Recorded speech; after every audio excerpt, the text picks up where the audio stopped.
O que diz a lei sobre a aplicação de penas nos crimes mais praticados no Brasil? Veja na reportagem. Pelo Código Penal brasileiro, as penas aplicadas a crimes graves, chamados também de crimes hediondos, devem ser inicialmente em regime fechado, com prazo máximo de 30 anos. A Justiça considera crimes hediondos os que atentam contra a vida humana. Além do homicídio, entra na lista o latrocínio, que é o roubo seguido de morte, extorsão qualificada mediante sequestro e morte, estupro e genocídio, que trata do extermínio de determinado grupo étnico. Nessas situações, o réu não tem direito ao pagamento de fiança antes do julgamento. Mas há também os crimes mais praticados no Brasil. São eles: roubo, com condenação que pode variar de 4 a 10 anos de prisão, furto, de 1 a 4 anos, tráfico de drogas, dependendo do caso, vai de 5 meses até 15 anos de reclusão, e porte ilegal de arma de fogo, que varia entre 2 e 4 anos. Bom, e para continuar nesse assunto, está aqui no estúdio hoje o advogado Divaldo Teófilo. Boa tarde, doutor. Boa tarde, é um prazer falar com você. Prazer a nós. Quais os tipos de pena, doutor, que são mais comuns aí no Brasil? Bom, são penas de reclusão e detenção. Uhum. E existem as penas alternativas, que é para crime de menor potencial e nas contravenções penais. Agora, reclusão e detenção já cumprem estabelecimento prisional, são privativas de liberdade. No caso de um crime hediondo, por exemplo, como é calculada a pena? Ele tem que obedecer critérios estabelecidos em lei, porque o juiz, para dosar a pena, ele tem que obedecer que a própria lei contém as disposições, as qualificadoras, os aumentos, as circunstâncias judiciais a serem consideradas. Quer dizer, vamos dizer, um crime que está muito em voga, que é o tráfico de entorpecentes.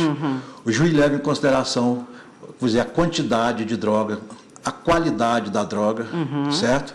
E se tiver mais de uma pessoa envolvida, já pode surgir um outro crime, que aí já pode ter um crime codexo, vamos dizer, associação para o tráfico. Depende da situação objetiva.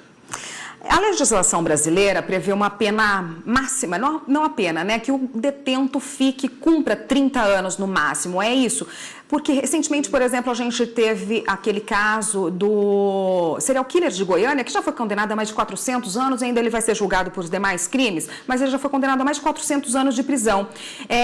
Preso, se ele cumprisse no regime fechado, ele ficaria 30 anos? Perfeito. O tempo máximo para cumprimento de pena previsto na Constituição Federal são 30 anos. Só que, para benefício, é levado em consideração o tempo de condenação. Não sei se eu me fiz entender. Se disse agora, por exemplo, 400 anos de pena.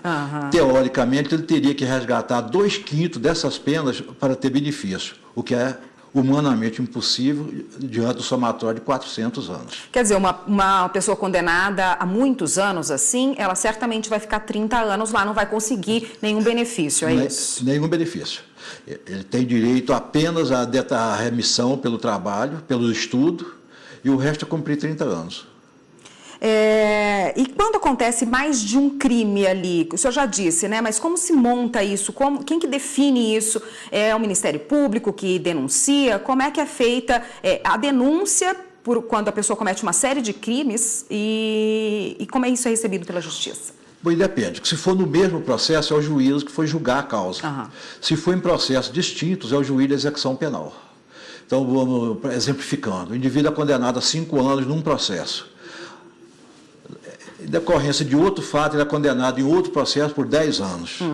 Aí o juiz do primeiro processo emite uma guia para a execução penal de 5 anos, o juiz do segundo processo emite outra guia de 10 anos, e lá na execução penal vai ser somadas as duas penas, fixado um regime, que nesse caso será o regime fechado, faz a detração do tempo que ele já tiver cumprido do primeiro das prisões provisórias do primeiro e do segundo crime, e aí se estabelece o regime para continuar cumprindo pena.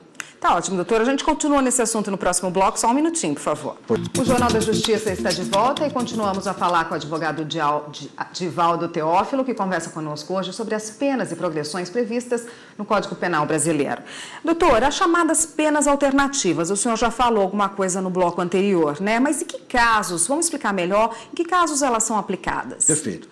O caso que cabe a pena alternativa já vem previsto em lei. São os crimes de menor potencial ofensivo e as contravenções penais. Por quê?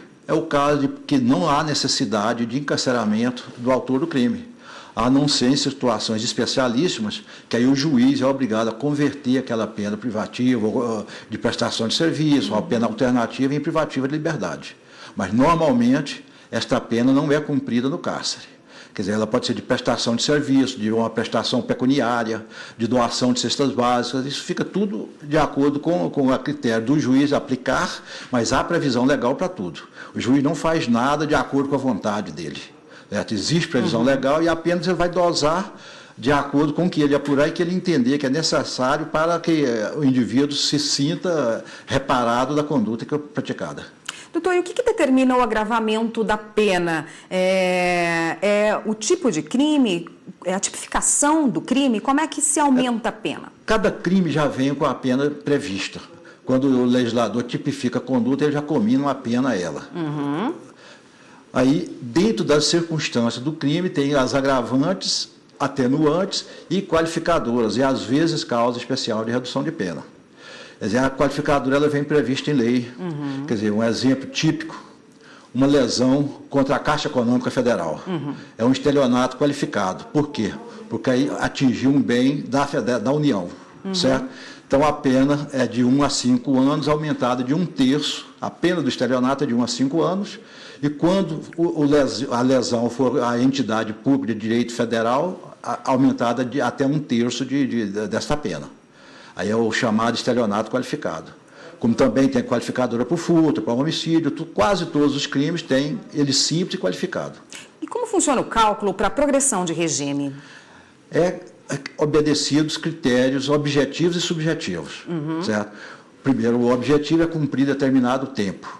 Quer dizer, no crime comum, o indivíduo tem que cumprir 1/6 da pena que lhe foi imposta. Nos crimes hediondos, se ele for primário, 2/5, certo?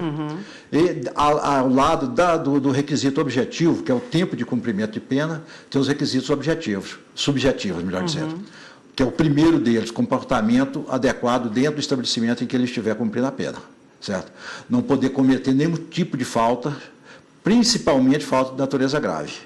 Que se cometeu falta, ele para ali e recomeça a partir daquela data. Que parece que é muito simples a progressão de regime, mas ela é delicada, não é simples. Para preso condenado por crime hediondo, são 3/5. Veja você que quando ele for ter progressão dessa pena, ele já cumpriu mais da metade da pena que lhe foi imposta, certo? Se vier a cometer uma falta disciplinar, que não precisa nem ser crime, ele é regredido para o fechado. E aí, novamente, mais 3/5 da pena remanescente. Então, é um critério que muitas vezes para o leigo fica parecendo uma coisa simples e não é simples, certo? Doutora, a gente teve rebeliões aqui, né, recentemente, no norte do país, fugas e rebeliões. No caso de uma pessoa que já estava prestes aí, um detento prestes a conseguir um benefício desse, uma progressão de regime, ou ele estava no semiaberto e participou da rebelião, por exemplo, ele perde esse direito à progressão de regime, ou ele se envolveu numa morte ali dentro também, né, do sistema penitenciário? O que acontece com essa pena dele? Certamente, se ele não for incluído em qualquer denúncia por prática de crime, ele vai perder o benefício por infração disciplinar. Porque a lei de execução penal ela não é tão boazinha quanto parece. Ela pode punir o indivíduo por infração disciplinar e por infração penal. No caso de infração penal, aí ele vai ser acrescentada a pena que ele já estiver cumprindo ou a outra que for imposta. E aí, regressão de regime, perda de dias remidos, uma série de consequências. Uma vez calculada a pena, uma vez o detento lá cumprindo a pena, ela pode ser recalculada? Pode. Se houver crime novo, se houver recurso do Ministério Público, porque muitas vezes, aliás, no Brasil virou regra cumprir pena antes de trânsito em julgado. Então, ele está cumprindo uma pena que é provisória, mas ela tem força de definitiva. O tribunal julga um recurso do Ministério Público e aumenta a pena. Essa pena é revista em sede de execução penal. Vai ser readequada a condição dele, vai ser acrescentada aquele tanto que foi dado provimento ao recurso do Ministério Público. Tá ótimo, doutor. Obrigada pela participação. Eu conversei com o Divaldo Teófilo, que é advogado, e conversou com a gente a respeito de como se dá o cumprimento das penas e também a progressão de regime baseado no Código do Processo Penal Brasileiro. Obrigada, doutor, pela participação. Obrigado à disposição para poder colaborar para ver se a sociedade entende melhor esse processo. Obrigada, até uma próxima.